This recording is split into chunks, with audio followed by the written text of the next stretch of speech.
Hi friends, இந்த weekend Coimbatore ஈஷாவுக்கு போயிருந்தோம்.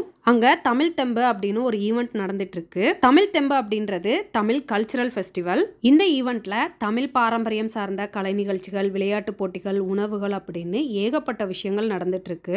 நாங்கள் இந்த ஈவெண்ட்டுக்கு ஃபேமிலியாக போயிருந்தோம். கயலும் கண்மணியும் ரொம்ப ஜாலியாக என்ஜாய் பண்ணாங்க. அங்கே நாட்டு மாடுகள், குதிரையெல்லாம் இருந்தது. பிள்ளைங்க தொட்டு பார்த்து ரொம்ப என்ஜாய் பண்ணாங்க. அது மட்டும் இல்லாமல் அந்தந்த ஊரில் ஃபேமஸாக இருக்கக்கூடிய யூனிக்கான ப்ராடக்ட்ஸ் நிறைய அங்கே இருந்தது. ஒரு 150க்கும் மேற்பட்ட ஸ்டால்ஸ் அங்கே இருந்தது. கைத்தறி பண்ணுறதை நான் வீடியோவில் பார்த்துருக்கேன். நேரில் பார்த்தது இந்த ஈவெண்ட்டில் தான். எனக்கு இது ஒரு புது எக்ஸ்பீரியன்ஸ். அதே மாதிரி என் பிள்ளைங்களுக்குமே ஒரு நல்ல எக்ஸ்பீரியன்ஸாக இருந்தது. ஈவினிங்க்கு மேலே கலை நிகழ்ச்சிகள் நடந்துட்டு இருந்தது. அங்கே ஆயிரக்கணக்கான பேர் உட்காந்து பார்த்துட்டு இருந்தாங்க. நாங்களும் கொஞ்ச நேரம் உட்காந்து பார்த்தோம். அடுத்தடுத்த நாட்களில் ரேக்லா ரேஸு, குதிரை பந்தயம், பறையாட்டம்லாம் இருக்குது அப்படின்னு சொன்னாங்க.